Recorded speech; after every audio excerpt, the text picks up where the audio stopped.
We are wondering what is happening to the world. Everything is changing.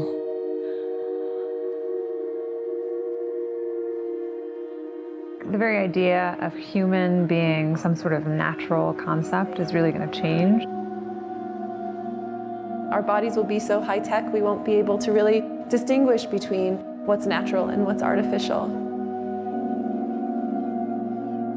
Inside our own heads is the most complex arrangement of matter in the known universe. You might ask yourself, can we get to be superhumans?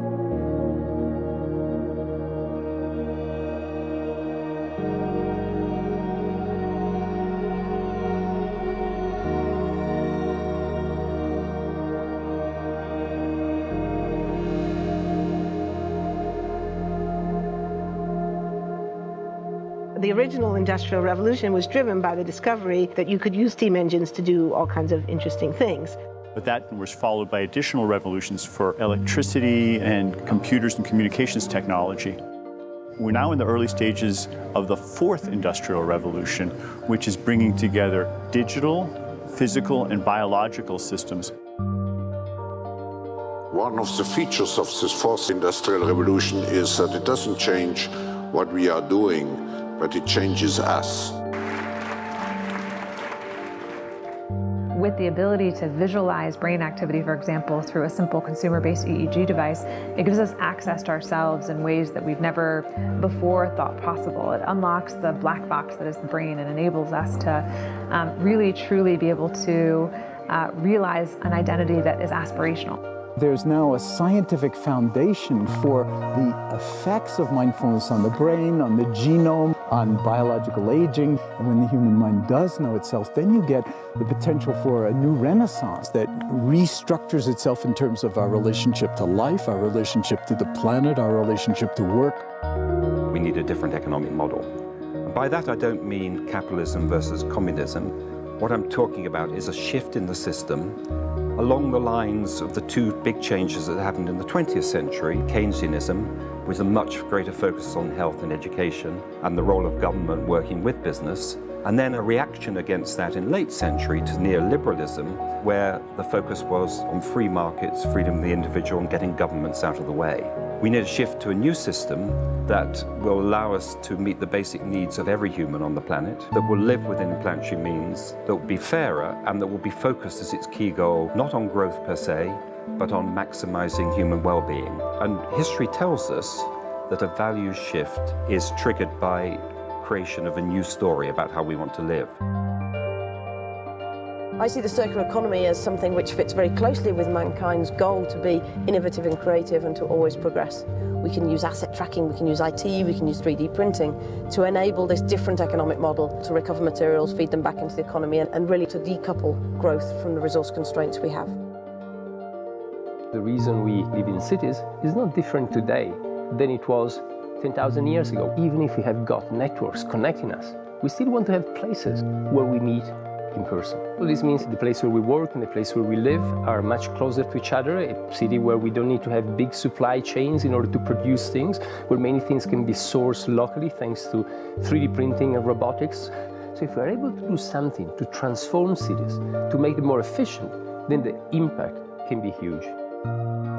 Think about the prospect of getting rid of plastics. We must not only be inspired or informed by nature, but actually use natural organisms with which to design products and building parts. Only instead of varying material properties, we're varying biological functionality. Design is critical today because it's the first signal of human intention. So the question of adding quality to quantity, it isn't a matter of simply circulating things that are potentially toxic. It's circulating things that are safe and healthy for all generations. So the goal is no longer, I want to be less bad, less monotonous, less unsafe, less unjust. It's really about a diverse, safe, healthy, and just world with clean air, clean water, clean soil, clean energy. Together we are fighting to preserve our fragile climate from irreversible damage and devastation of unthinkable proportions. If we think about the original Industrial Revolution, it was an energy revolution. I like to think of it as a kind of bookending of a period in human history during which we used fossil fuels, and it worked very well for us for a long time. But now we have to bring that to an end. We have energy technologies that can power our civilization: solar, wind, biomass. So then the question is, well, how do we get grid integration? Maybe the wind is blowing in Denmark, the sun is shining in Germany, and now you can move that electricity through an integrated grid. You can supply energy to everyone who needs it, and you can supply energy at all times.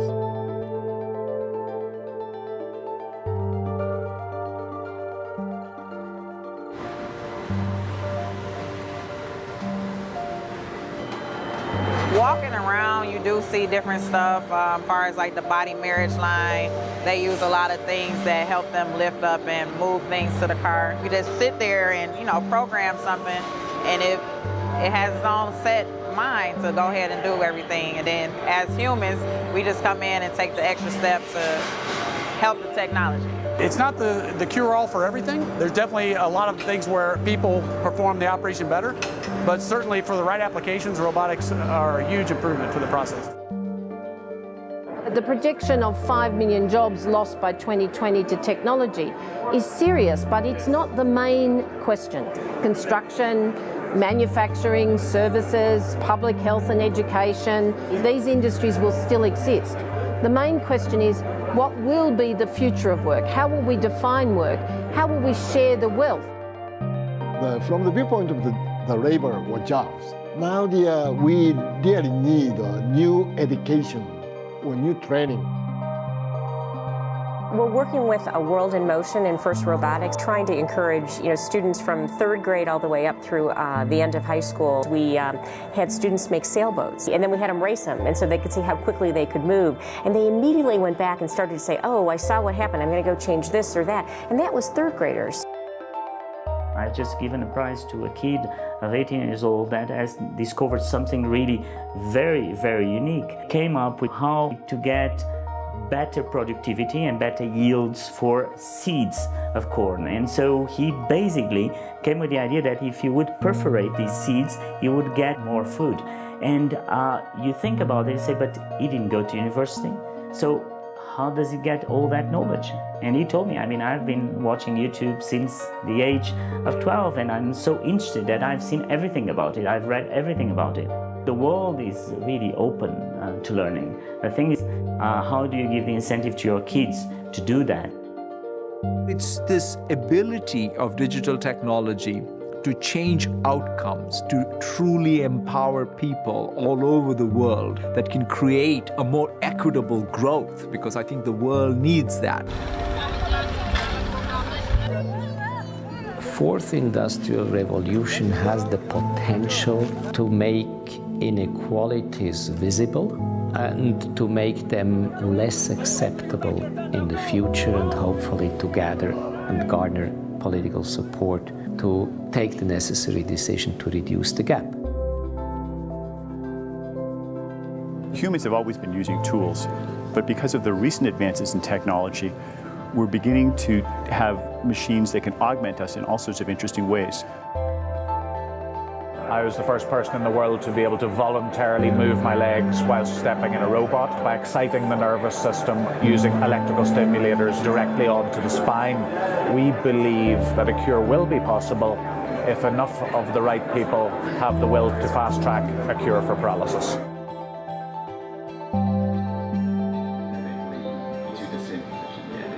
We take two things from the patient.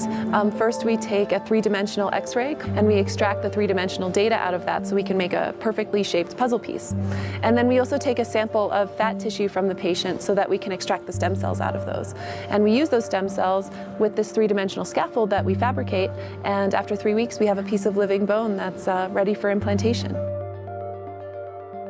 Being able to use genome editing to understand the genetic changes that lead to cancer, and technologies like drug delivery, getting molecules into particular types of cells. There's a lot of excitement about being able to move much more quickly on this disease.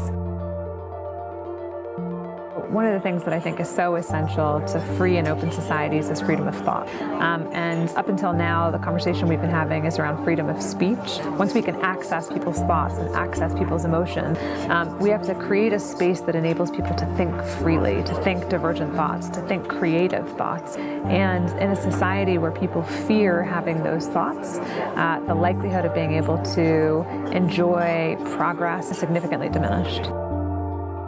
We need to take responsibility at every level of society, from the individual and the personal to the institutional to the global, to adapt to these technological challenges and changes which are redefining what it means to be human, what it means to work, what it means to be completely embedded in this world. People always ask me if I'm an optimist or a pessimist.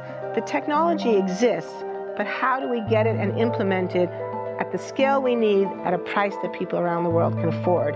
Even though we have everyday problems we have to solve, we have to find a way to lay the foundations for the innovations of tomorrow.